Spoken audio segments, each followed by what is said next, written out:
Bonjour et bienvenue sur Ooze. Mon nom est Jennifer et aujourd'hui nous allons voir ensemble comment créer un planning de projet.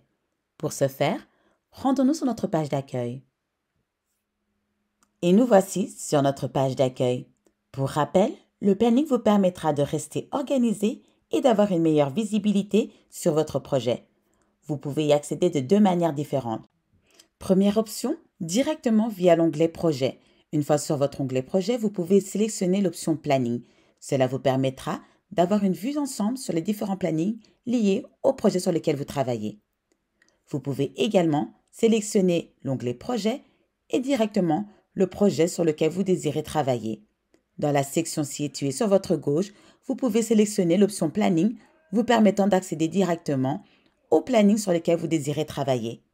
Nous allons travailler sur le planning de Lucas. Une fois sur notre planning, nous remarquons que par défaut, nous avons 3 éléments. Nous avons modifié notre premier élément. Il s'agit de l'étape peinture. Nous pouvons modifier le titre. Nous pouvons également ajouter le lieu.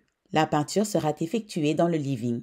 Vous pouvez ajouter une description si besoin, modifier le statut de l'étape, ajouter un responsable si besoin.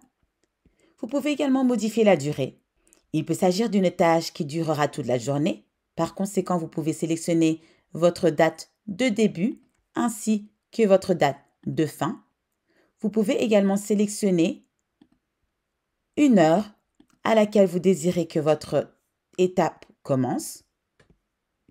Ainsi, modifier la date et choisir une heure de fin également. Vous avez pour option d'ajouter des liens ou encore ajouter une couleur directement liée à la tâche. Une fois terminé, vous remarquerez que toutes les données sont enregistrées automatiquement. Nous allons reproduire les mêmes étapes avec l'élément 2. Comme deuxième étape, la livraison des meubles. Nous allons ajouter notre lieu. Nous pouvons également ajouter une description si nous le désirons. Ensuite, passer au statut, nous pouvons modifier ce dernier ou encore modifier la date. Nous allons sélectionner 2 dates nous permettant de permettre une livraison un peu plus longue, c'est-à-dire à partir du 10 au 11, et nous pouvons également ajouter un lien. Nous allons ajouter un lien. Il s'agit d'ici le lien peinture, c'est-à-dire que la livraison de nos meubles se fera juste après la peinture. Une fois terminé, nous pouvons sélectionner une couleur correspondant à notre étape et finaliser le tout. Notre étape numéro 3, quant à elle, correspond à l'étape déco. Nous allons y attribuer une date,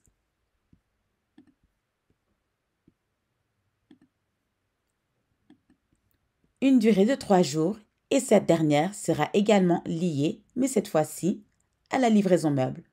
Nous assurons que la décoration se fera juste après la livraison des meubles.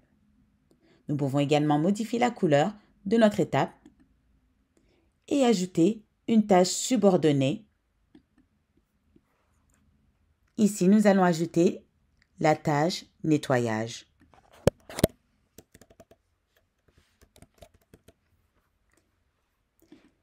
Il est important de noter que vous n'êtes pas limité à 3 tâches par planning. Vous pouvez ajouter un nombre incalculable de tâches directement via l'option « Ajouter un élément ». Une fois ajouté, vous avez l'accès sur votre gauche et vous pouvez également supprimer la tâche ajoutée directement en cliquant sur l'option « Supprimer l'ensemble de la tâche ». Une fois notre planning terminé et nos tâches ajoutées, nous pouvons modifier la durée ou encore les dates de ces dernières. Nous pouvons déplacer nos tâches. Nous pouvons également allonger la période de notre tâche ou encore rétrécir la période durant laquelle nous allons travailler. Nous pouvons modifier l'affichage de notre Gantt. Nous passons à un affichage calendrier. Nous remarquons que nos tâches restent toujours à notre disposition et visibles sur notre calendrier. Merci de votre participation à la formation liée au planning. N'hésitez surtout pas à revenir vers nous pour plus d'assistance.